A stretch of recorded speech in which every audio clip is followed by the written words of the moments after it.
KTR sir 55 సంవత్సరాల Congress party చరిత్ర, Congress party నిర్వాకం, విద్యుత్ విషయం అడుగుతారు ఈనరా మళ్ళా అదే చెప్తున్నా.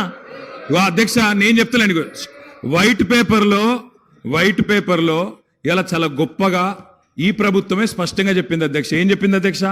మాకు ప్రజలు 11 సార్లు అవకాశం ఇస్తే, 50 ఏళ్ళ అవకాశం ఇస్తే మేము ఇయ్యగలిగింది 2014 నాటికి 6 గంటల కరెంటు మాత్రమే. అంతటి అసమర్థత మాది, అంతటి చేతగానితనం మాది అని వాళ్ళే ఒప్పుకున్నారు అధ్యక్ష. చెప్పనండి అధ్యక్ష, నేనేం అన్పార్లమెంటరీ మాట్లాడతలేను, శ్వేతపత్రంలోదే మాట్లాడుతున్నా అధ్యక్ష. కాంగ్రెస్ అధ్యక్ష ఇప్పుడు మీది కాంగ్రెస్ పార్టీ కాదు సార్ అధ్యక్ష, మీరు మాకు అవకాశం ఇవ్వాలి సార్. తప్పు సార్ సార్, ఆయన మాట్లాడినప్పుడు నాకు అవకాశం ఇవ్వాలి మీరు దయచేసి అధ్యక్ష. విజయవాడలో రాయలసీమ థర్మల్ పవర్ కేంద్రం ఎక్కడ పెట్టిన అధ్యక్ష? కడపలో బొగ్గుందా అధ్యక్ష? కడపలో నీళ్లున్నాయా అధ్యక్ష? విజయవాడలో బొగ్గుందా? ఇలా బాగా మాట్లాడుతున్నారు. ఆ రోజు తెలంగాణలో విద్యుత్ కేంద్రాలు కట్టకుండా తెలంగాణ ఏర్పడే నాటికి 2700 లోటు మెగావాట్లతో 2700 మెగావాట్ల లోటుతో ఆనాడు మాకు నష్టాల్లో అప్పజెప్పిపోయింది. వీళ్ళు కాదా అధ్యక్ష? 6 గంటల కరెంట్ ఇచ్చింది వీళ్ళు కాదా? నేదునూరు గురించి మాట్లాడుతున్నారు అధ్యక్ష, నేదునూరు గురించి చెప్తా అధ్యక్ష. నేదునూరులో భూసేకరణ చేసి ఆయన చెప్పిందే చెప్తున్నా సార్. నేదునూరులో గ్యాస్ ఆధారిత విద్యుత్ కేంద్రం పెడతామన్నారు. శంకర్పల్లిలో జయపాల్ రెడ్డి గారు, మేము ఒక నేదునూరులోనే ధర్నా చేయలేదు సార్. మీ జిల్లా శంకర్పల్లిలో కూడా మేమే ధర్నా చేసినాం, నేదునూరులో కూడా మేమే ధర్నా చేసినాం. 2 దగ్గరలో రైతుల భూములు తీసుకున్నారు.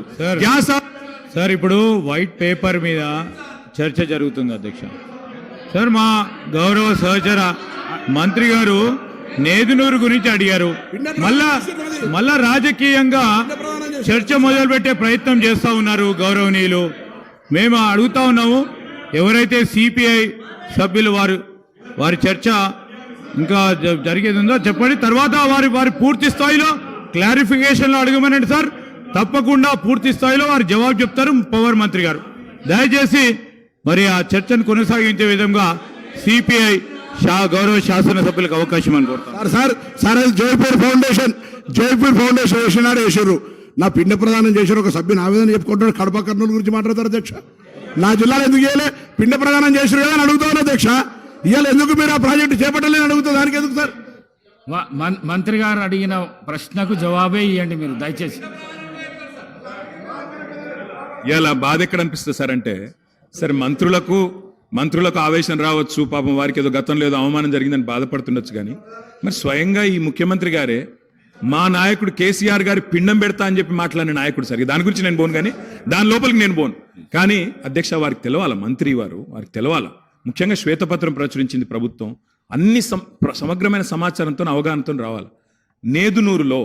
నేదునూరులో ఎక్కడ మానకొండూరు నియోజకవర్గం నేదునూరులో, అదేవిధంగా శంకర్పల్లి వాళ్ళ చేవెళ్ళ నియోజకవర్గం శంకర్పల్లిలో ఆనాడు యూపీఏ ప్రభుత్వం ఉన్నప్పుడు గ్యాస్ ఆధారిత విద్యుత్ కేంద్రాలు నెలకొల్పుతామని చెప్పి భూసేకరణ చేసిండ్రు, రైతుల దగ్గర తీసుకున్నారు. మేము టీఆర్ఎస్ పార్టీగా ఆనాడు ఒక దగ్గర ధర్నా చేయలే, ఒక వ్యక్తికి వ్యతిరేకంగా ధర్నా చేయలే. కేంద్ర ప్రభుత్వమే తీసుకున్న నిర్ణయాన్ని గ్యాస్ ఆధారిత విద్యుత్ కేంద్రాలు ఎందుకు పెడతలేరు? బొగ్గు లేని విజయవాడలో ఎందుకు పెడతారు? బొగ్గు నీళ్లు లేని రాయలసీమలు ఎందుకు పెడతారు?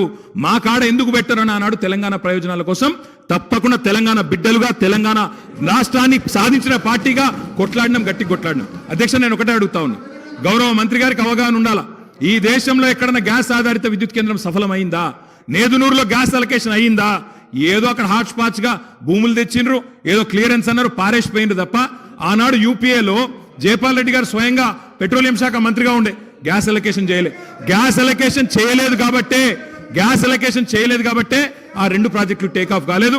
నేను మంత్రి గారిని కోరుతా ఉన్నా, ఇప్పుడు టేకప్ చేయండి. ప్రభుత్వం మీది. నేదునూరులో పెట్టండి, శంకర్పల్లిలో పెట్టండి, తప్పకుండా పెట్టి ఇప్పుడు హామీ ఇవ్వాలా. ప్రభుత్వం కమిట్మెంట్ ఇవ్వాలా. గౌరవ డిప్యూటీ సీఎం గారు హామీ ఇస్తారని చెప్పి కూడా నేను నమ్ముతా ఉన్నా. ఇంకొక మాట కూడా అధ్యక్ష, ఇవాళ ముఖ్యమంత్రి గారు చాలా మాటలు మాట్లాడినారు. ఒక మాట మాత్రం నేను చెప్తా అధ్యక్ష. ఇవాళ నోటికొచ్చినట్టు అక్బరుద్దీన్ ఓవైసీ గారు మాట్లాడుతుంటే వారిని అవమానిస్తారు, ఇక్కడ మేము మాట్లాడితే మమ్మల్ని అవమానిస్తారు. సార్ కూనమనేని సాంబశివ గారు సార్ ఒక నిమిషం సార్. మా భారతీయ జనతా పార్టీ పేరు